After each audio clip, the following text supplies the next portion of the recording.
असम के हाईवे को बनाया गया है रनवे। जी हाँ, आप लोगों ने सही सुना, क्योंकि असम के हाईवे से अब से बड़े बड़े फाइटर एयरक्राफ्ट जैसे राफेल बोलिए, हरकुल्स बोलिए या सुकोई बोलिए, कॉमर्शियल एयरक्राफ्ट, कार्गो एयरक्राफ्ट बोलिए, हेलीकॉप्टर जैसे लड़ाकू विमान भी लैंडिंग कर पाएंगे और टेक ऑफ भी कर पाएंगे, वो भी हाईवे से। और जिस हाईवे पे गाड़ियाँ भी चलेंगे और जिस हाईवे पे एयरक्राफ्ट भी लैंडिंग कर पाएगी, टेक ऑफ भी कर पाएगी, ऐसा रास्ता को बनाया गया है आसाम पे। और आज के दिन पे यानी 14 फरवरी 2026 को भारत के प्रधानमंत्री मोदी जी खुद स्वयं उनके हाथों से इनॉग्रेट कर रहे हैं और ऑलरेडी वहाँ पे पहुँच भी चुके और पहुँच के वो एयर शो भी देख रहे हैं, क्योंकि वहाँ पे 20 मिनट के लिए एरियल शो भी रखा गया है, जहाँ पे इंडियन एयरफोर्स वहाँ पे लैंडिंग भी करेंगे उस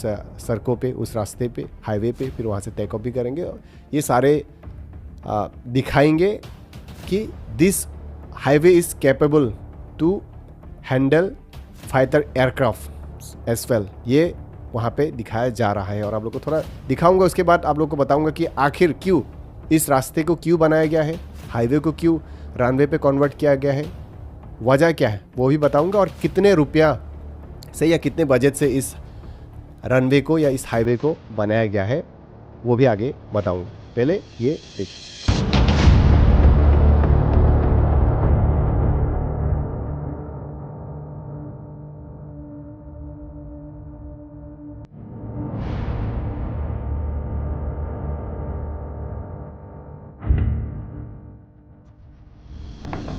तो अब जानेंगे कि ये जो हाईवे है कहाँ पे है।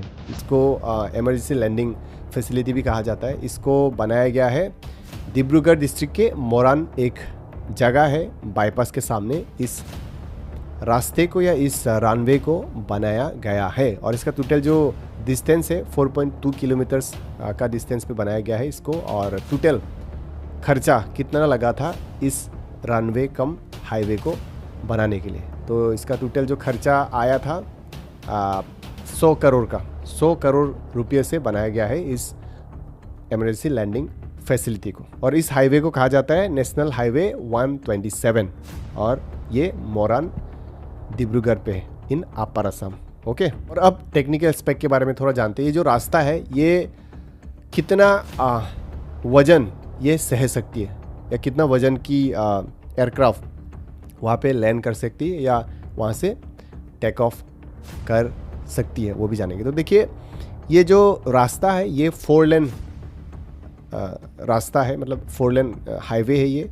और इस हाईवे का जो कैपेसिटी है, जो लोड जो लेने की कैपेसिटी है वो 40 मैट्रिक टन से लेके 74 मैट्रिक टन्स तक ये हैंडल कर सकते हैं। यानी राफेल बोलिए, कार्गो एयरक्राफ्ट बोलिए, हेलीकॉप्टर बोलिए या सुकोई बोलिए, मिग बोलिए या ये जितने भी सारे लड़ाकू विमान हैं, ये सारे वहाँ पे लैंड भी कर सकेगी और वहाँ से टेक ऑफ भी कर पाएगी। सर, आप लोग को पता होगा कि जो फाइटर एयरक्राफ्ट जो होते हैं उन लोगों का वजन थोड़ा कम होता है as compared to commercial aircraft. जैसे कि जहाँ पे हम लोग चढ़ के जाते इधर उधर जो ट्रैवल करते, बोइंग आप पकड़ लीजिए, उसका वजन कितना होता है? उसका वजन होता है 40 to 45 मैट्रिक टन्स का होता है, लेकिन यहाँ पे 74 मैट्रिक टन्स तक का वजन ये उठा सकता है या इतने वजन का चीज़ वहाँ पे टेक ऑफ या लैंडिंग करवाया जा सकता है या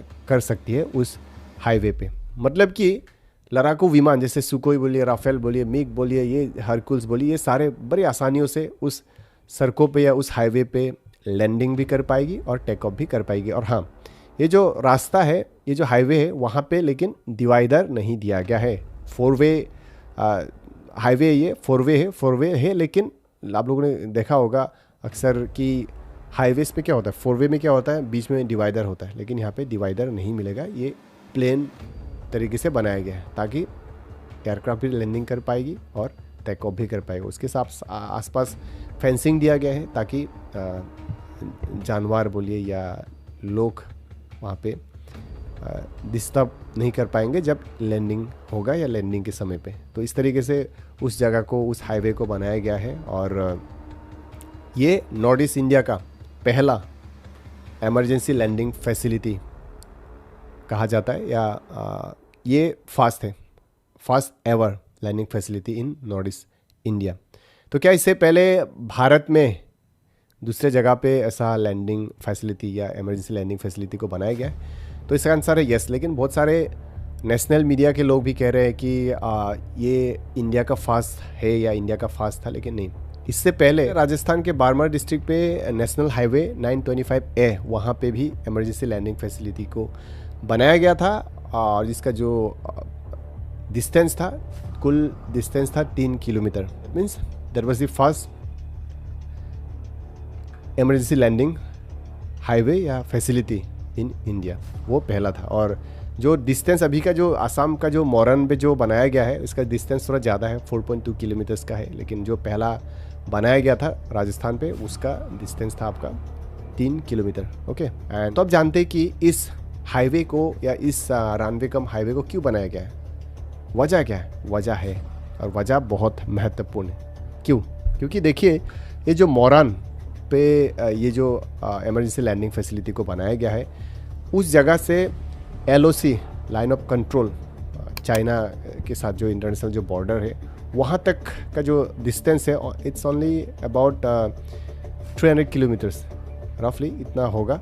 और वहाँ से फिर मोरन टू म्यांमार या बर्मा भी कहा जाता है, इंटरनेशनल जो बॉर्डर है, उसका जो डिस्टेंस होगा there about 614 kilometres. That means international border, जैसे म्यांमार बोलिए, चाइना के साथ ये जो जगह है बहुत नज़दीक पे है। 300 किलोमीटर ही तो है चाइना के साथ, तो 300 किलोमीटर एयरक्राफ्ट से कवर करने के लिए कितना समय लगेगा? ज़्यादा समय नहीं लगता, राइट? आप लोग को पता होगा। तो ये बहुत स्ट्रेटेजिक है लोकेशन, और जब युद्ध होगा या वार अगर जैसा परिस्थिति हो जाता है, या अगर कॉन्फ्लिक्ट हो जाता है चाइना और इंडिया के साथ या बर्मा के साथ, तो एयरक्राफ्ट लैंडिंग करने के लिए जो जगह है, या जो एयरफोर्स स्टेशन बोलिए या एयरपोर्ट, बहुत कम है हमारे चाइना के आसपास। जैसे कि आसाम पे जोरहाट पे एक है, और फिर डिब्रूगढ़ पे एक एयरपोर्ट, चाबुआ एयरफोर्स स्टेशन, फिर तिनसुकिया, मतलब टोटल 3 ही थे, लेकिन इसको मिला के 4 हो जाएंगे।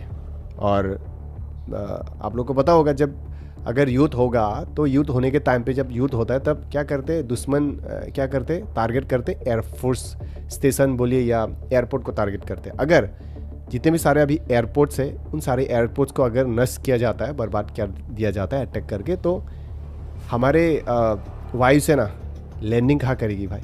टेक ऑफ लैंडिंग कहाँ करेगी? क्योंकि देखिए, जब वार होता है, मिलिट्री सप्लाई करना होता है, आर्म्स इम्यूनिटीज़ को सप्लाई करना होता है, या मिसाइल वगैरह दागना पड़ता है, या बम बारूद, ये सारी चीज़ों को लेके जाना पड़ता है, तो उसके लिए तो जगह चाहिए ना। तो इन सारी चीज़ों को देख के, सोच के, इस मोरन इमरजेंसी लैंडिंग फैसिलिटी को बनाया गया है, ताकि हमें दिक्कत ना हो अगर युद्ध होता है तो इन फ्यूचर।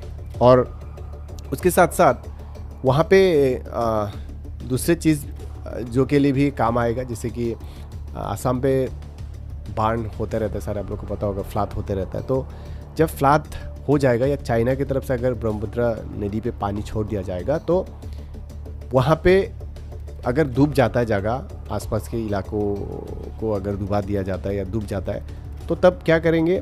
जैसे कि फास्ट एड हो गया, जैसे कि खाना हो गया, फूड्स हो गया, या कपड़े हो, जितने भी सारे कपड़ा वपड़ा, जितने भी सारी चीज़ें होता है, वो वहाँ पे सप्लाई करने के लिए आसान होगा। या इमरजेंसी के लिए NDRF बोली, इन सारी चीज़ों के लिए, या उन लोगों के लिए भी डिप्लॉयमेंट के लिए ये आसान होगा। तो जगह भी बहुत स्ट्रेटेजिक है, और कई सारे चीज़ों से ये फ़ायदेमंद है हम लोग के लिए। तो जिसके कारण इस मोरन इमरजेंसी लैंडिंग फैसिलिटी को बनाया गया है। और आप लोग को पता है, चाइना की तरफ बहुत बड़े बड़े हाईवेज ऑलरेडी बन चुके हैं।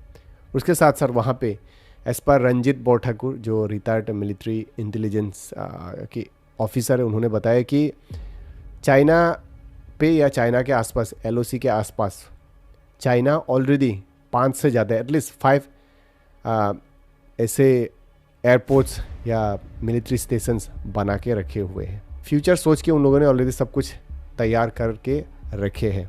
और इंटरनेशनल बॉर्डर हमारे आप बहुत सामने कभी भी यूज हो सकता है। और आजकल आप लोग को पता ही होगा जियोपॉलिटिक्स पे कुछ भी हो सकता है। तो जब यूथ होगा तो हमें इस तरीके का हाईवेज या इस तरीके का इमरजेंसी लैंडिंग फैसिलिटीज़ बहुत महत्वपूर्ण होने वाला है, साबित होने वाला है। और भी ऐसा हमें चाहिए। आप लोगों को क्या लगता है भाई? हम लोगों के पास अभी भी बहुत कम है, लेकिन चाइना के साइड पे बहुत ज़्यादा है। हाईवेज भी उन लोगों को ज़्यादा है। अगर यूथ होता है तो भाई ये लोग तुरंत अपने एयरक्राफ्ट को वहाँ से उड़ा पाएंगे, तुरंत अटैक कर पाएंगे, तुरंत आर्म्स या एम्यूनिटी से मिलिट्री को वो लोग सप्लाई कर पाएंगे। उन लोग के रास्ते सड़कें भी बहुत बड़े बड़े। ऑफकोर्स हमारे इंडिया की तरफ से भी बनाया जा रहा है। मैं लास्ट टाइम गया था बॉर्डर के सामने, चाइना इंडिया के बॉर्डर, इंडो चाइना बॉर्डर के सामने, तो देखा कि बॉर्डर रोड ऑर्गेनाइजेशन की तरफ से सड़कें बड़े बड़े हाईवेज बनाया जा रहा था, तो जो कि अच्छी बात है। Honourable prime minister of India Narendra Modi ji के नेतृत्व से इन सारे चीज़ों को भी बॉर्डर्स पे डेवलपमेंट वगैरह किया जा रहा है, जो कि अच्छी बात है। मैंने देखा, अगर आप लोग ने भी देखा होगा, अगर आप लोग गए हो तो आप लोग को पता होगा। तो इस तरीके का हाईवेज या इस तरीके का इमरजेंसी लैंडिंग फैसिलिटीज़ और भी होना चाहिए, क्योंकि इन फ्यूचर कुछ भी हो सकता है भाई। आजकल कुछ भी हो सकता है, कोई कह नहीं सकता, राइट। तो जब अगर यूथ हो जाएगा तो भाई ये बहुत महत्वपूर्ण होने वाला है, बहुत काम आने वाली है। मे भी और भी बनाया जा भी सकता है इन फ्यूचर। और ये था, थोड़ा बता दिया ये क्यों बनाया गया था और इसका महत्वपूर्ण क्या है, वो ये सारी चीज़ आप लोग को इम्पोर्टेंस के बारे में बता दिया। और मोदी जी ने इनॉग्रेट कर दिया है और आज वो फिर गुवाहाटी जाएंगे 14 फरवरी 2026 को। गुवाहाटी लाचित घाट पे जाके वहाँ पे ब्रिज पे इनॉग्रेट करेंगे। और इस तरीके का 5450 करोड़ रुपया का वो डेवलपमेंटल प्रोजेक्ट्स का उद्घाटन भी करेंगे गुवाहाटी में आज के दिन पे। मिलेंगे अगले से इंटरेस्टिंग कंटेंट के साथ। और आप लोगों को क्या लगता है, इस तरीके का सड़कें या इस तरीके का हाईवे कम रनवे ऐसा और भी होना चाहिए या नहीं होना चाहिए? क्या लगता है आप लोगों को? आप लोगों का राय मुझे कमेंट करके बताइए। मिलता हूँ अगले से इंटरेस्टिंग कंटेंट के साथ। टिल देन टेक केयर, जय हिंद।